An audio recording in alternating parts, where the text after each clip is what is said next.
everybody out today for us to be able to worship God. If you're visiting with us, we'd like to let you know you're our honored guest and invite you back at each and every opportunity you have to worship with us here at Shively. As always, it's good to see our members out, and we appreciate so much you being here to fulfill our God-given privilege, really, to worship Him today in spirit and in truth.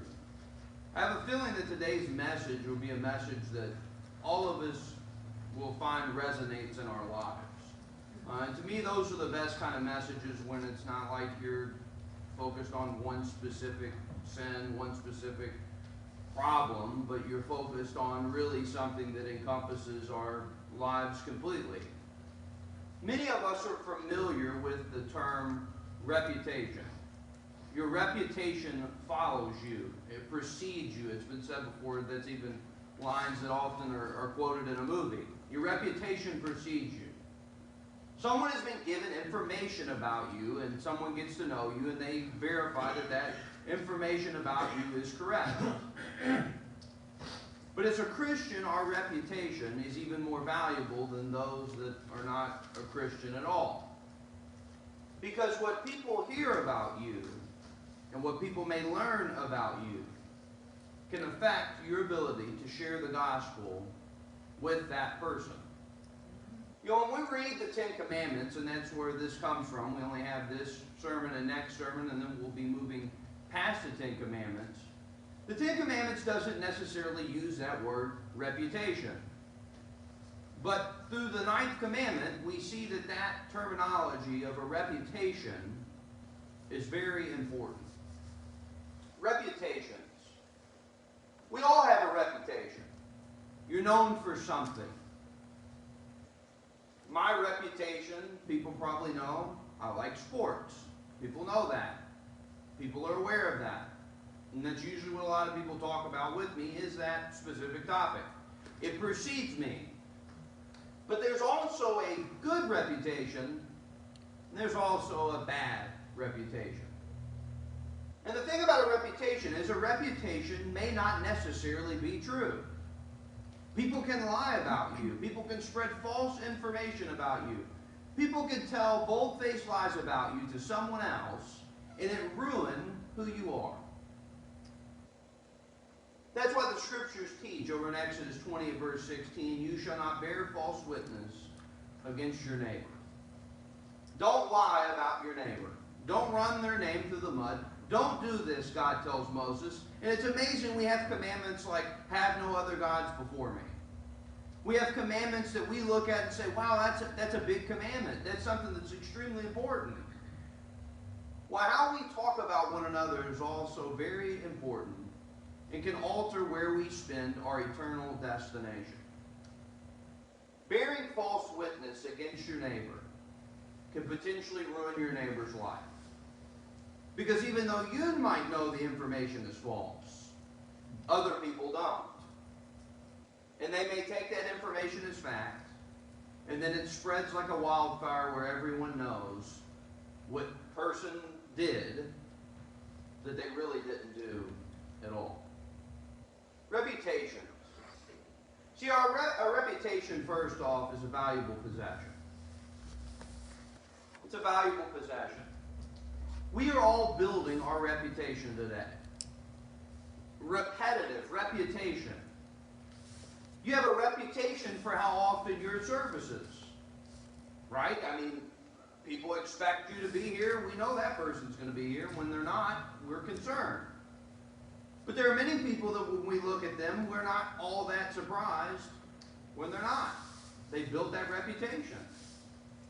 But the thing is, a reputation being valuable means I protect it. Because here's the thing, you know, we think, well, I need to act righteous here at services. But do you protect that reputation throughout the week? If something is valuable, you take care of it. And that's the thing we may say today, well, my reputation's not really all that valuable. It doesn't really matter to me what people think, and I'm kind of in that boat with you. In all honesty, I'm not too concerned what other people think. But I am concerned in how people view me when I bring the message of the gospel to them. So we say it's valuable, but how valuable really is it? You know, there are things that we look at and we have different values. Something may be more valuable to you than it is to me. But Proverbs 22 at verse 1 says, a good name is to be chosen rather than great riches, loving favor rather than silver and gold. You cannot win someone to the gospel by your riches. It doesn't work that way. You can't win someone to the gospel with silver and gold, but we can win people to the gospel by our reputation. How we are. Are we truly that way all the time? Because a lot of people will base someone's reputation off of about a 10-second soundbite, rather than getting to know the person and understanding, is that really who they are or not? But if I truly view this as something valuable, one of the most valuable things we have in our toolbox to convert people as a Christian, if something is valuable, you protect it with everything that you have. And that's not, just going through the motions of where I have to do these things in order to appear a certain way.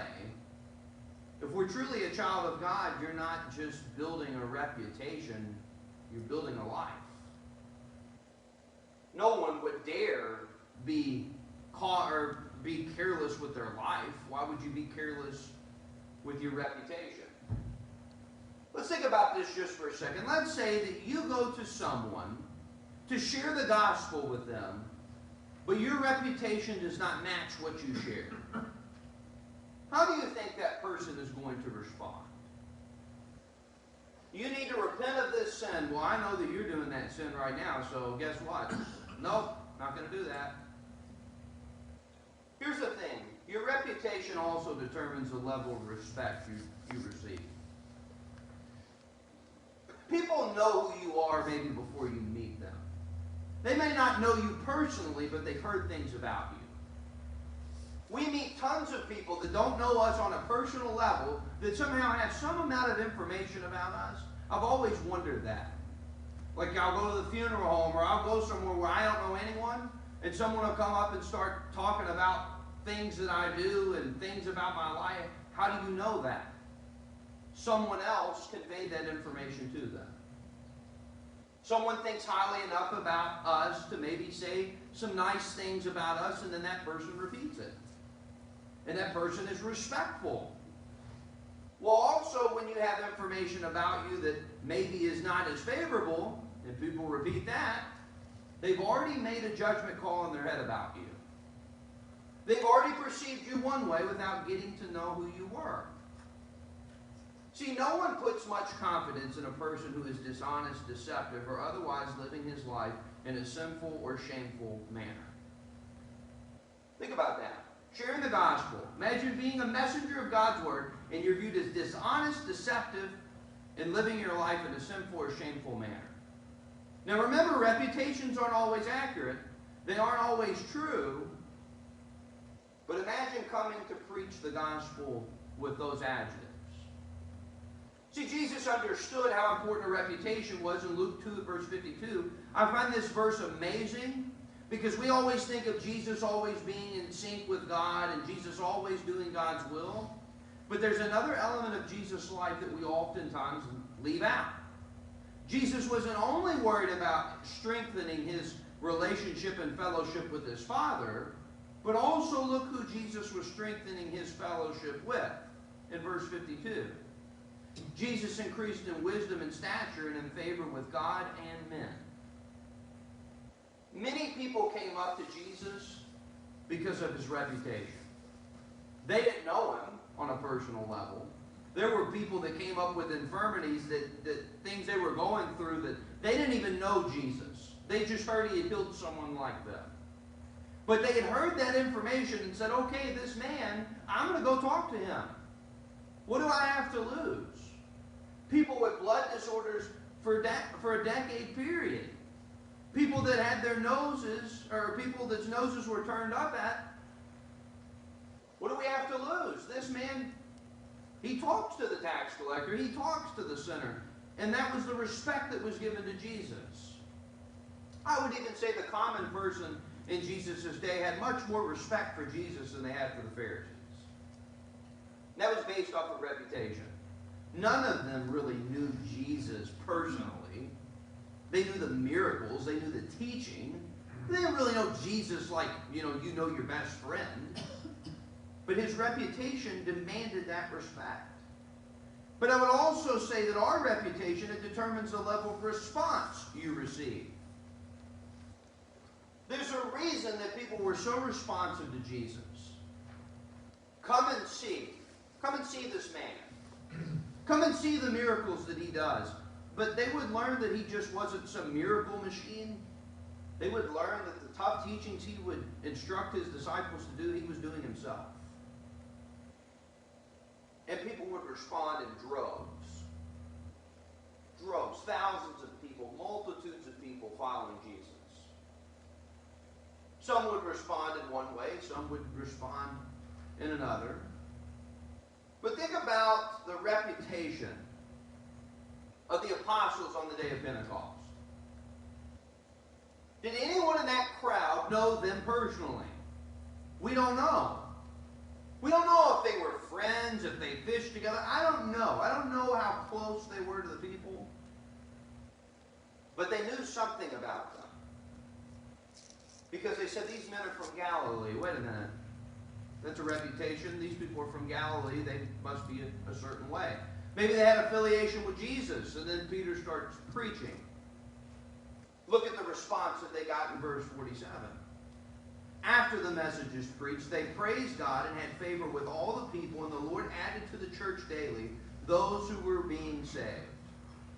3,000 people seems like a lot to us, but there were 1 million plus in Jerusalem at this period of time. So really the response is not as amazing as we sometimes think it is. But I can tell you right now, if the apostles really weren't believing what they were preaching, and they really didn't live out what they were saying, even 3,000 people wouldn't have responded. These men had a reputation. Because why in the world would the people in the crowd be pricked in their heart and say, what should we do? What can we do? How can we fix this? When they were told about Jesus. Jesus' reputation preceded him in the message. The apostles' reputation as followers of Jesus preceded them in the message. Think about this just for a second. If someone respects you, they admire you, are they more likely to listen to you or ignore you? We sometimes think that if all we do is preach the gospel, that's all we have to do, and that's it. You will never share the gospel with someone until they know that you care about them. And until they know that, they're not going to listen. Care is a form of a reputation. That is a caring person. This person has taken the time to get to know me, to know my life, and to try to instruct me on what I can do. It's been said before, what you do speaks so loudly that I cannot hear what you are saying. What you are doing speaks so loudly I cannot hear what you're saying.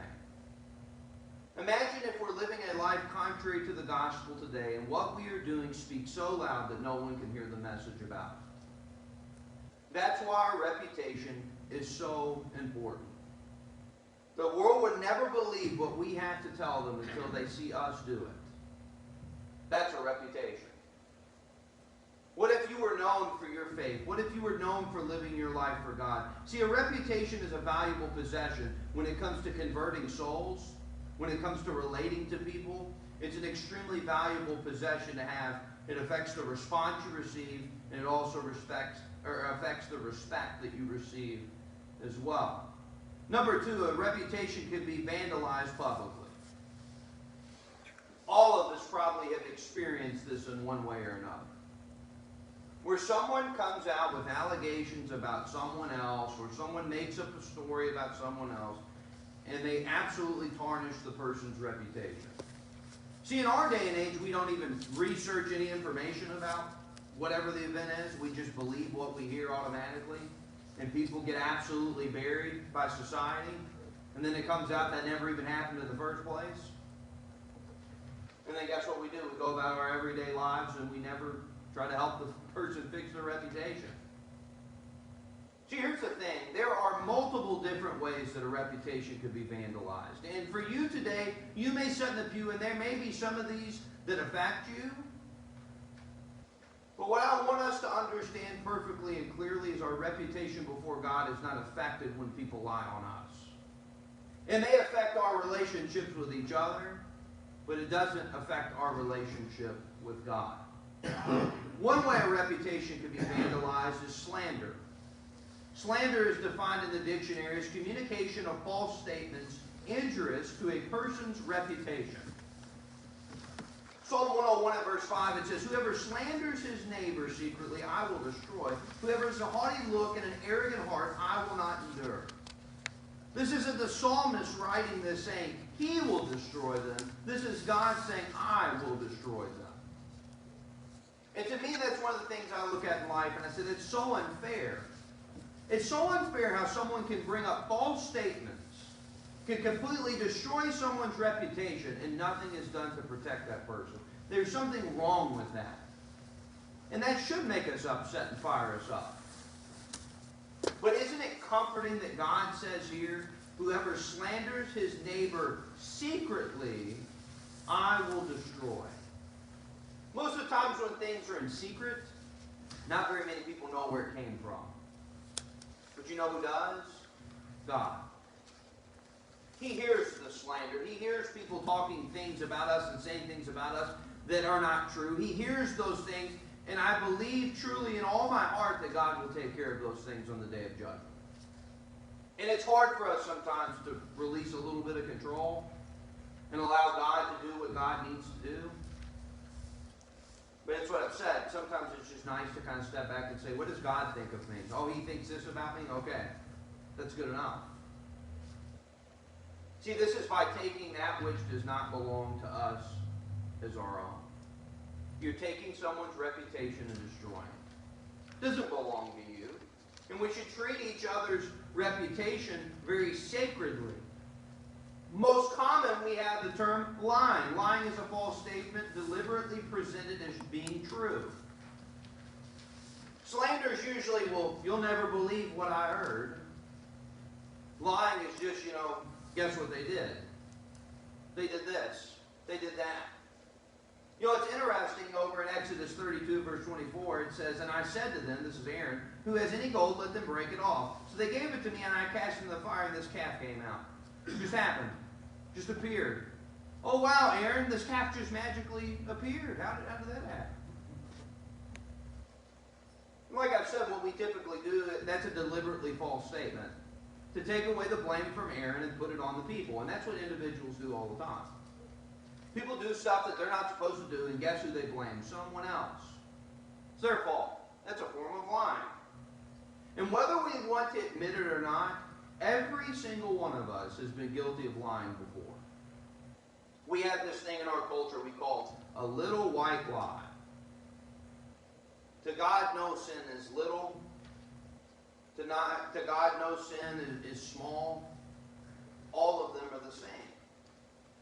And that shouldn't shock us that 67% of Americans don't even believe in absolute truth.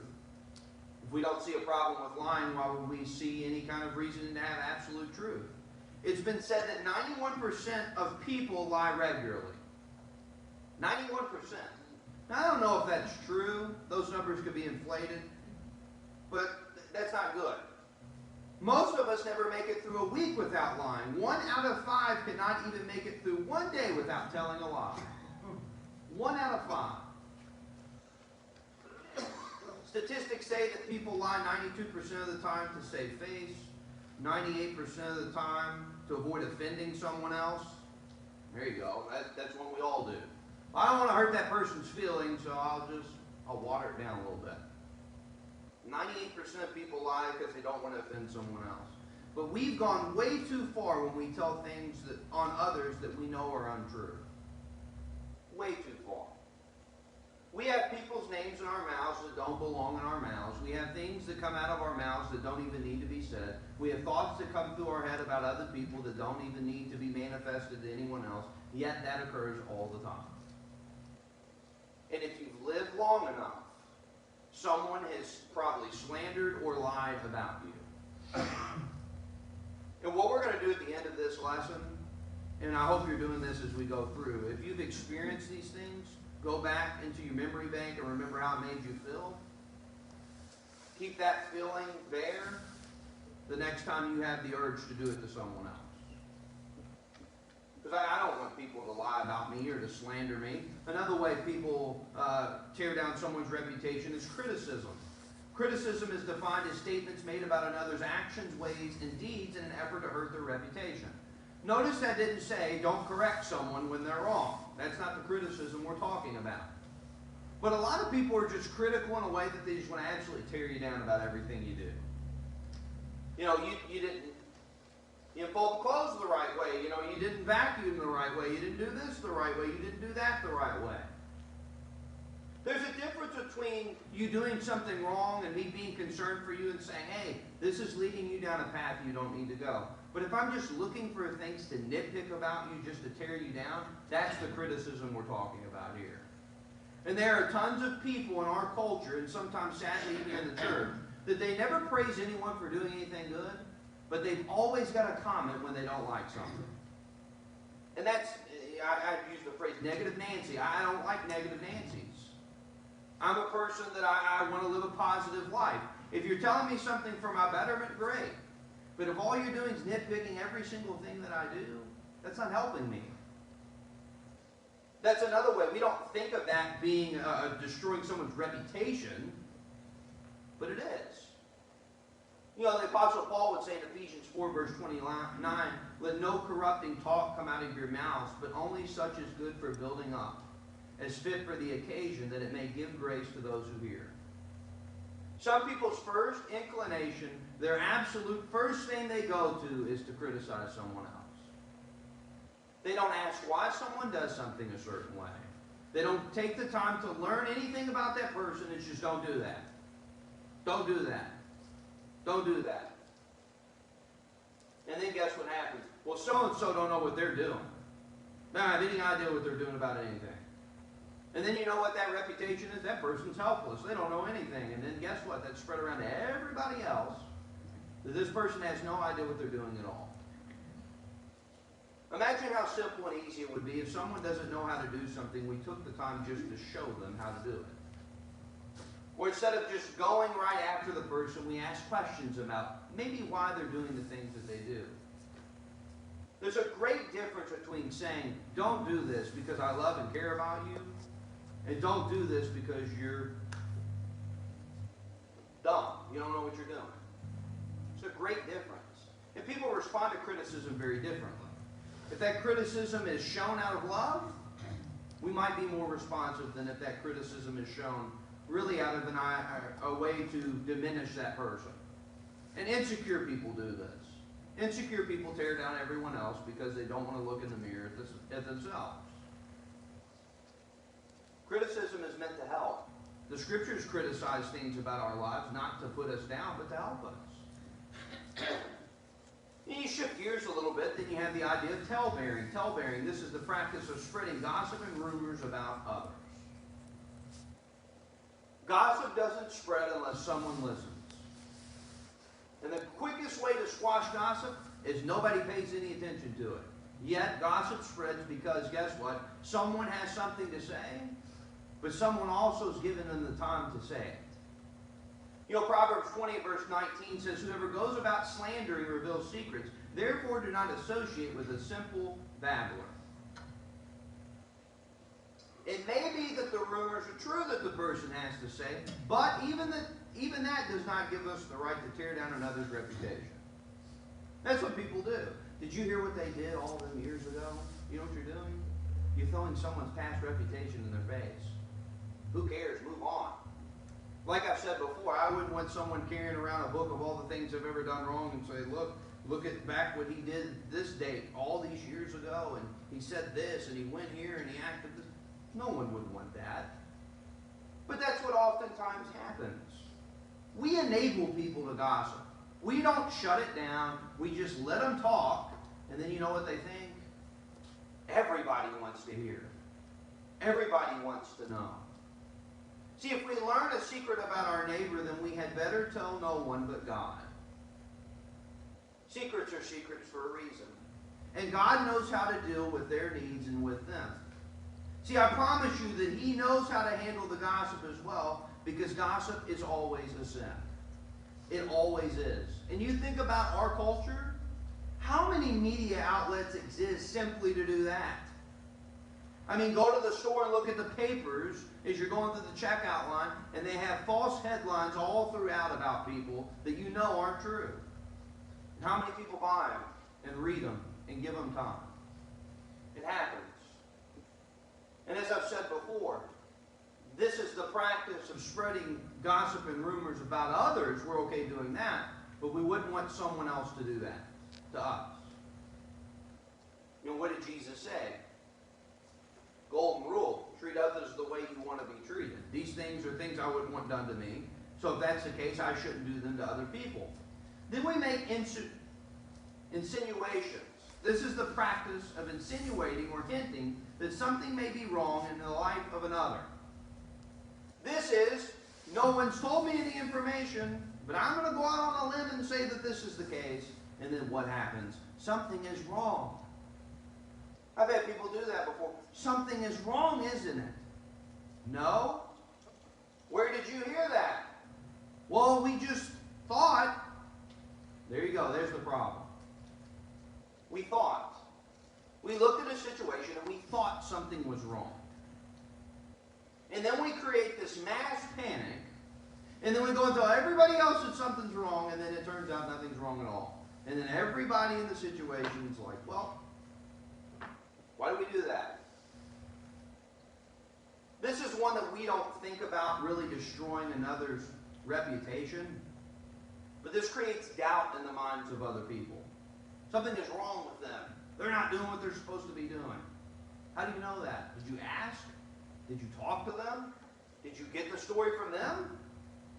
Because if I go to talk about your life with someone else, I'm getting that from a secondary source that may not have any idea what's going on.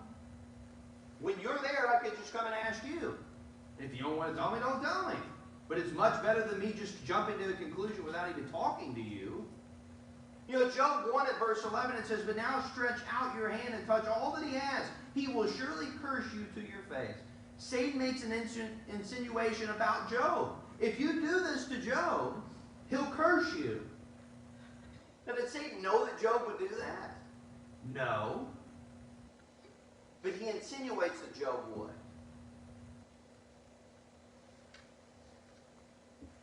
The devil even used that same tactic against Job. What makes you think the devil doesn't use the same tactic today? Jumping to conclusions is not the place we want to go.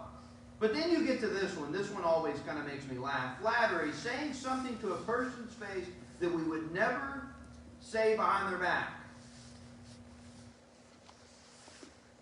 That's just so great. And then guess what you go and do? That's terrible. And it happens all the time. And using flattery is given in an attempt to gain something from that individual. And flattery is really lying. We're trying to manipulate somebody into thinking that we like something. Therefore, guess what? Oh, that person's great. Give me more information about your life. Proverbs 29 verse 5, "A man who flatters his neighbor spreads a net for his feet." Flattery. If you really mean something, say it. But if you're saying something just to make me feel good, don't say it. I don't want to hear it. I like people that are honest. If you don't like something, just tell me.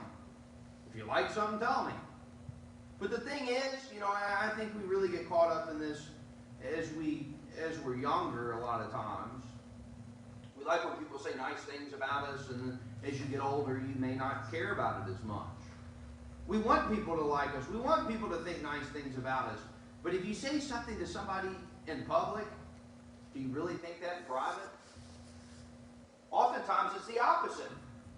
But in this case, it's, do you say things to someone's face and really think it in private?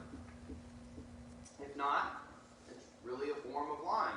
You got this one, exaggeration, stretching numbers, statistics, etc. to make things look better. This happens all the time.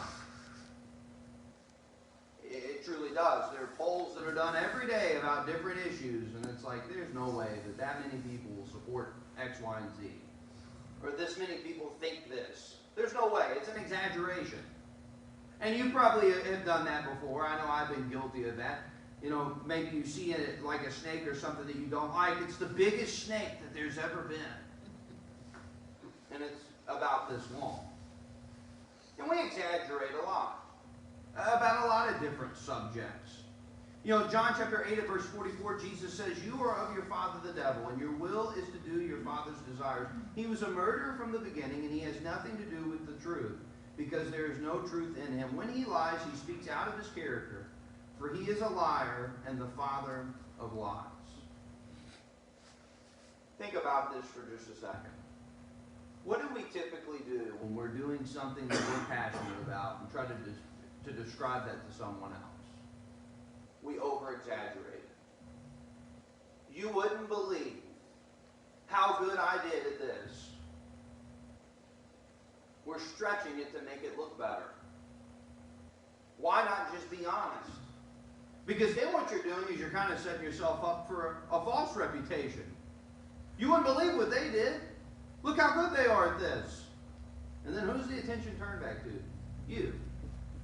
Remember, our reputation is a valuable thing because it helps in our service to God, not to inflate our own egos. That's not the point of a reputation.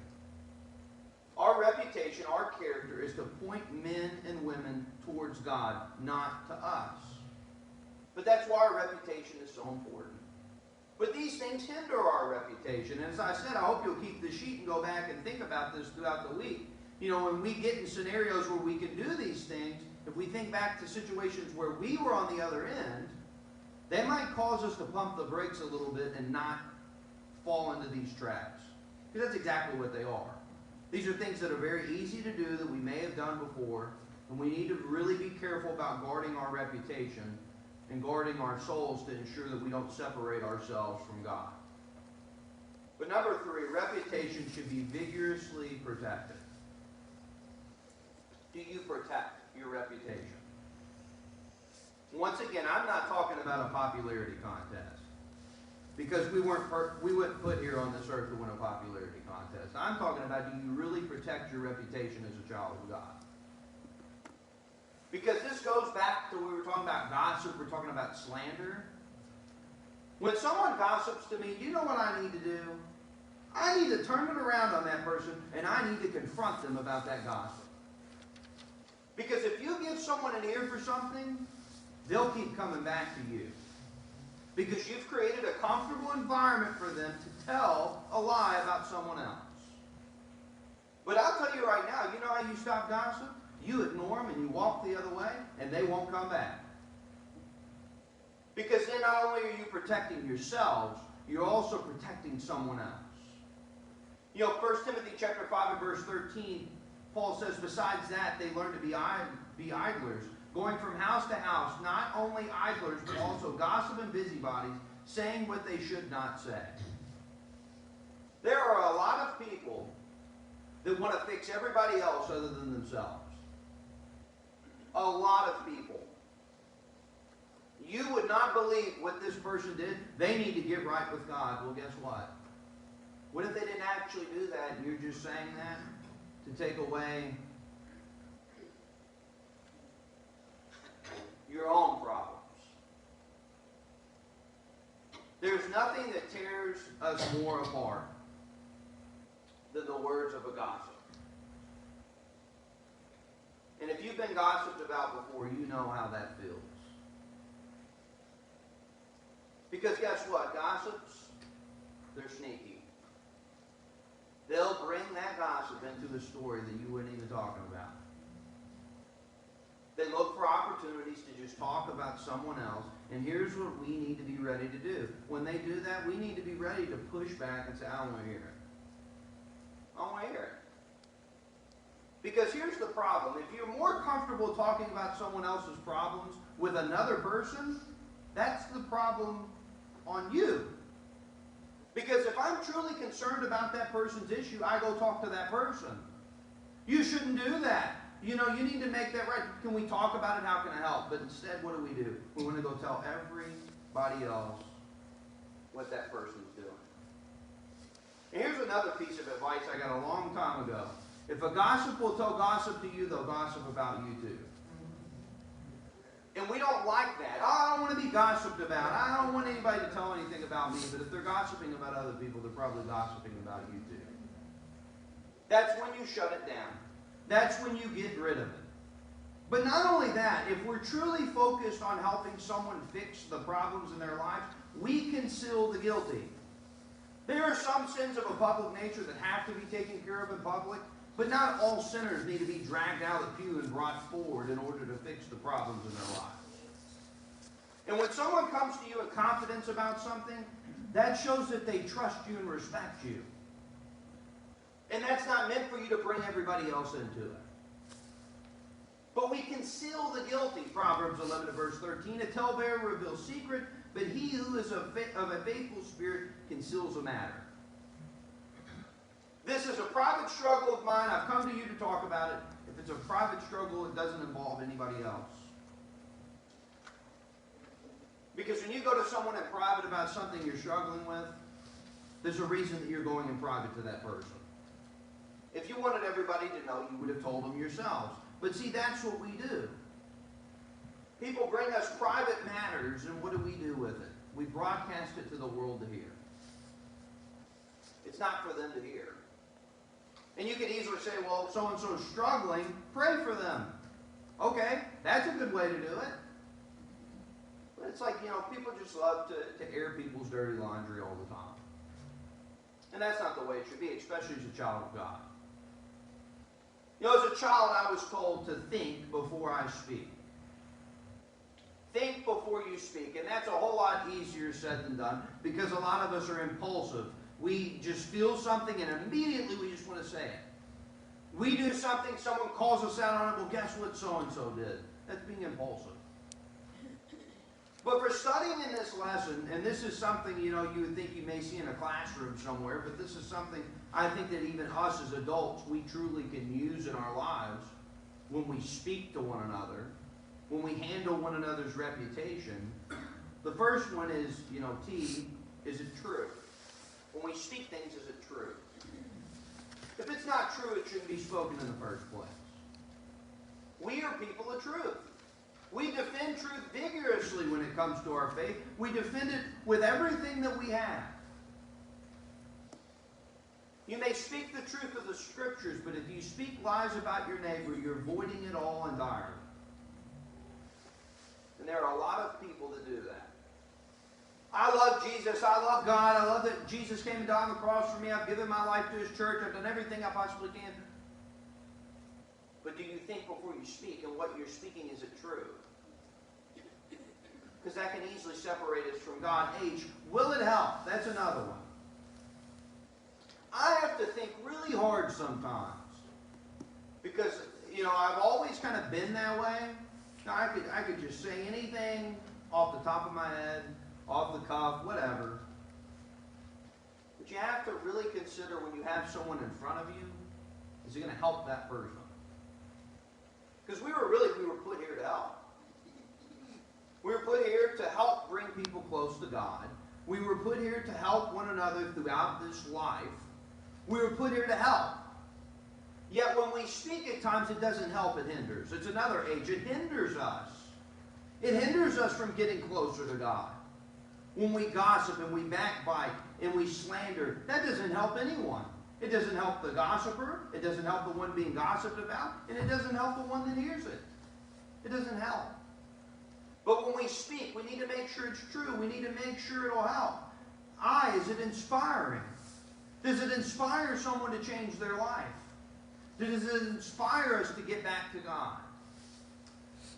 I'm not saying you get up and deliver the greatest speech when someone's, hurting in sin or drowning in sin.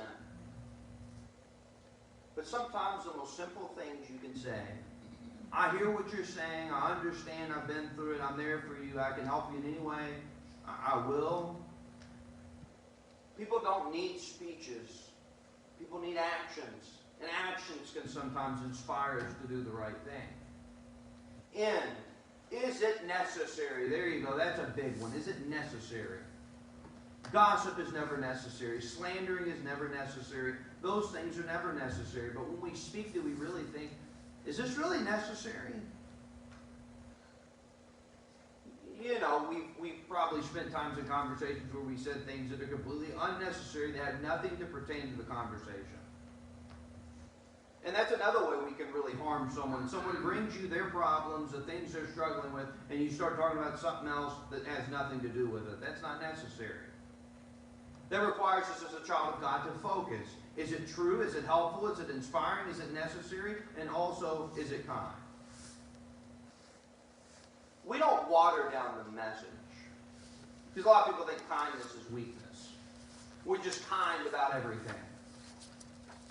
But you know what is a good way of being kind? Hearing about someone else's soul. And if I speak things that are only true, if I speak things that will only help, if I speak things that will inspire people to follow God, if I speak things that are necessary and I speak things that are kind, who encompasses this idea?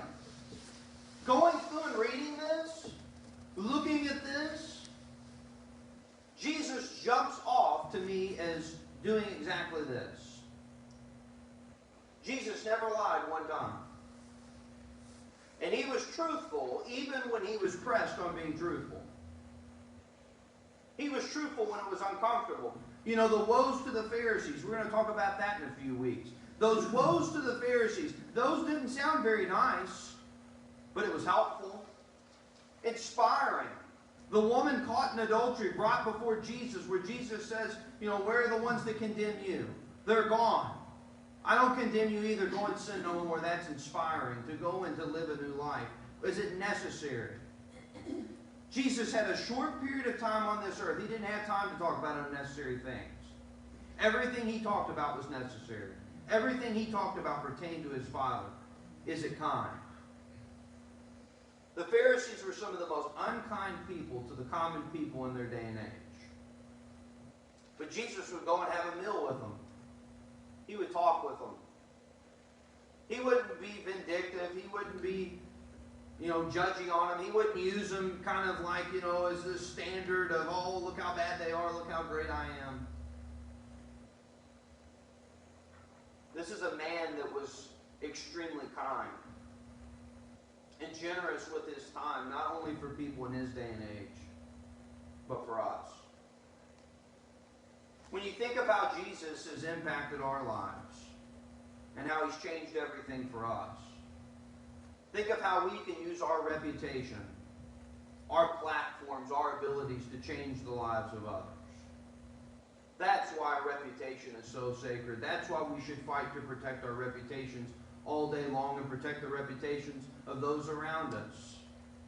Because if we'll speak truth, if we'll seek to help, if we'll seek to inspire, if we'll only speak what's necessary, and we'll speak what's kind, more people will become children of God because of that. Because all those things are biblical principles. That's bringing people closer to God, not closer to us. And that's why we were put here. To fear God, to keep his commandments. This is the whole purpose of man. How do you speak today? Maybe today you're not a child of God and you would like to become one because of what Christ has done for you. You can obey him in the waters of baptism. You can obey him through belief, repentance, confession, and immersion into water for the forgiveness of your sins. If you're willing to take those steps today, you become a child of God. You have the hope of heaven. You have something to live for. Maybe today you've taken those steps and maybe you're not speaking the way that you should. Maybe you're not shutting down gossip when it comes to yours. Maybe you're not protecting your reputation or the reputation of others the way that you should.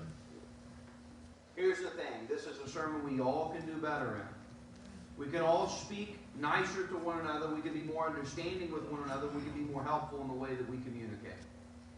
But that requires us all to do it.